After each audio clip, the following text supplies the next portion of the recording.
I'm Charles. Yeah.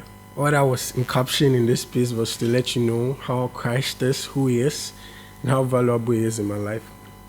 Even with the world's eloquence, our words can describe his beauty. He who has everything in abundance and typifies majesty. He had the audacity to act in arrogance, yet chose to offer mercy. And this is the sort of radiance I want to describe in this poetry. He existed before creation. And John 1 verse 3 says, without him was anything created that was created. He was there in council when God said, let us make man in our own image and likeness. Hence when I say he is God, it is doubtless, and making this mystery known is what I've made my business.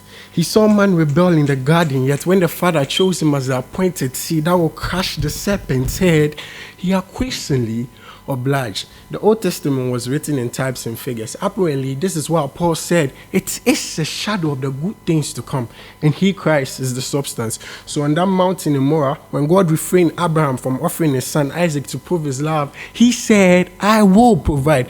And about 2018 years, he fulfilled that promise. Now let's analyze this deeper. On that day, the ram that was offered was caught in a thicket of thorns by its own. So do you think it's a mere joke that Jesus Christ, God's lamb, was crucified? After your clothes he had worn were torn and he was crowned with a crown of thorns?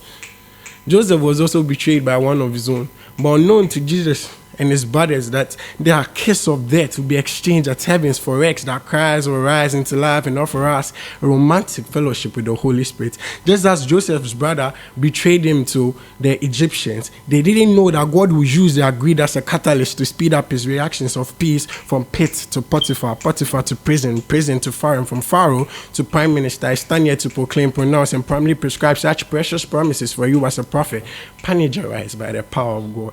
Also, Christ typifies the blood that was smeared on the Israelites' doorposts. For the blood of Christ has made us escape death, even though it's the soundtrack on every life's playlist. Christ has also redeemed us from the powers of darkness and translated us into his dear kingdom.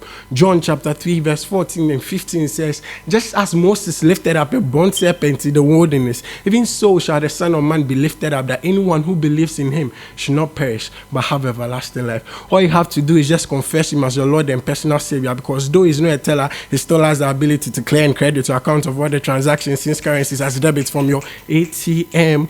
At this moment, he's the only agent who has the ability to send you to heaven without visa. He willingly accepts criminals, prostitutes, and whore, because if he could include a whoremonger such as Rahab of Jericho into his lineage, then we should believe his grace indeed has a power to make you and me sons and daughters of God. I just forgot. Please pardon me and my mannerism for not letting you know of his birth before jumbling up the fact of his death. The Old Testament prophets forecasted without weather that one cool night in Jerusalem, the king will be born in Bethlehem. So people perceived he would come in a royal diadem. Contrary to that, he was born to a virgin and a carpenter, neglected in a manger because Joseph couldn't find a hospital for Mary to deliver during his painful period of labor. Yet his sinless blood remains pure until now. And even scientists bear witness to the fact that the fetus in the womb shares nothing with the blood, not even food nutrients, but for food nutrients and air. Jesus' story is such a marvel that not even Shakespeare could have written it as a novel, nor Marvel as a comic. Seeing that he had the ability to titrate water into jars as wine and make the mixture of sun and saliva attain the chemical compound of an eye drop that could heal the blind. And since Christ is also far greater than Lionel Messi, he could make fishes cough out coins so he could pay his taxes. I remember Christ once stood before a tomb and cried out, Lazarus, come out! And the body which had died for days gained back life and swaggered out of the tombstone.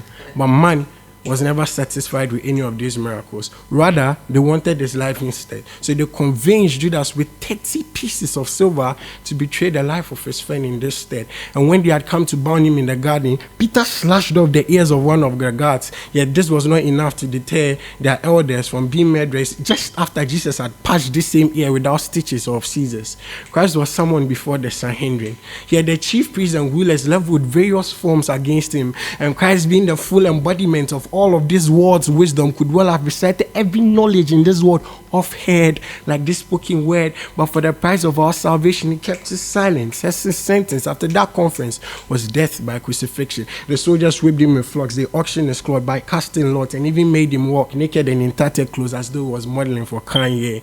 Christ was hung on the cross at the 6th hour, and sometime after the 9th hour he gave up his life and eclipsed the whole world with total darkness. That life in the Cape Coast dungeon could be seen as as light. That night, he tore the temple veil from top to bottom, rocks split, and even the grave gave up his death because his blood was too holy for anything to contain. He descended into the grave to set captives free, but on the third day, he resurrected from the dead. He didn't brag about life like Jay-Z, even though he's got the keys of death and hate.